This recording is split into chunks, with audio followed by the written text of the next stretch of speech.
Guys, today we'll be making okra. This is okra, which I cut into small pieces.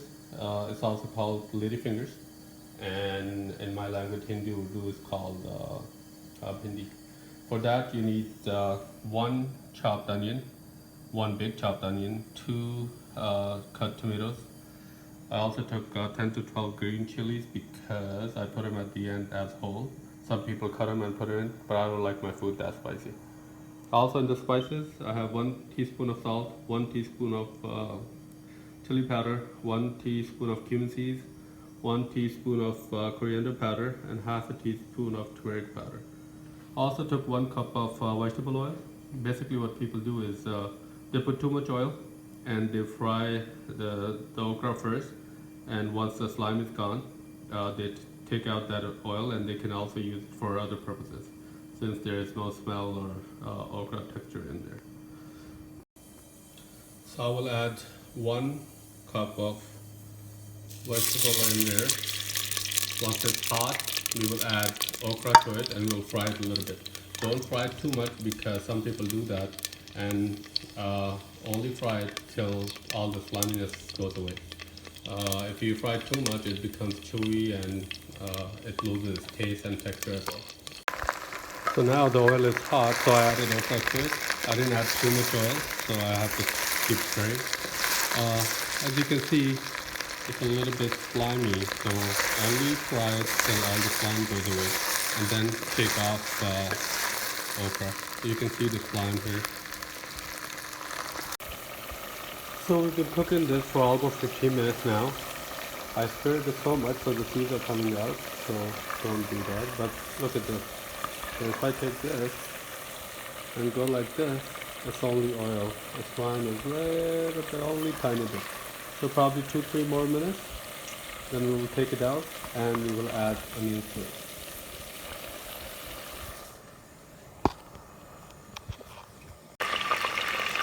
So after cooking okra for 15-20 minutes, basically I took it out in a plate, and now we will, the remaining oil, we will just add onions to it.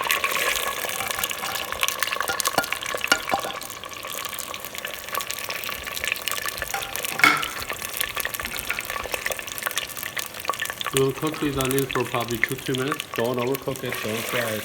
It's just for when you see that it's translucent or the color changes a little bit, we will add tomatoes to it. So onion's been cooking probably for 4 minutes now, and you can see that it's changing its color. And oh, that's so good. Yeah, this will be good to eat. Probably after 1 more minute, I will add tomatoes to it. So now this has been cooking since 5 minutes. We will add 2 tomatoes to it. Now, don't overcook it. You don't want these tomatoes to be loose. What you want to do is that when you see that your oil color has changed, that's when you will add okra and all the spices all together. So we will cook probably for 5 more minutes, and we will add okra and all the spices together too.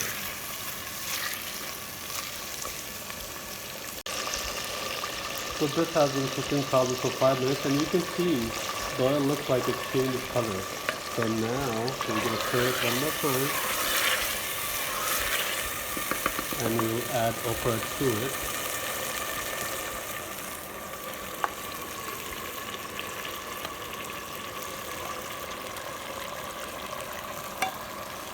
These are all the okra that we took out at the beginning. And then we will add spices to it as well.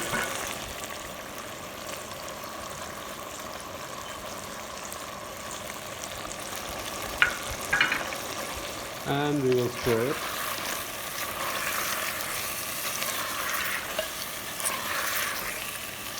Now at this stage, what you can do, you can also add your green chilies to it and just mix it well.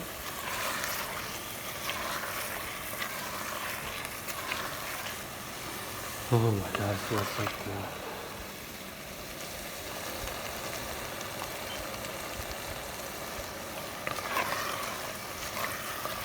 Now it's mixed well.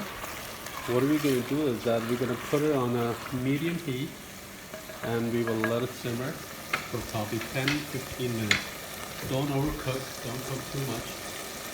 I'm going to basically lower the heat to the medium.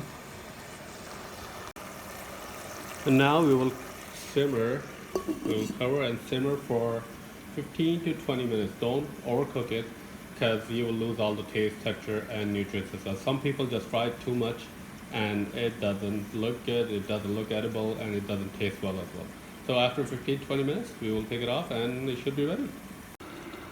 Okay, it's been cooking since 10 minutes now. And look at that. Wow. Oh, the smell is amazing. It's perfectly cooked. And there you go. That's how you make okra. And yeah, it smells amazing, and I'm pretty sure it will taste amazing as well. Well, have fun, try it at home, and it's pretty good. Have fun, take care guys.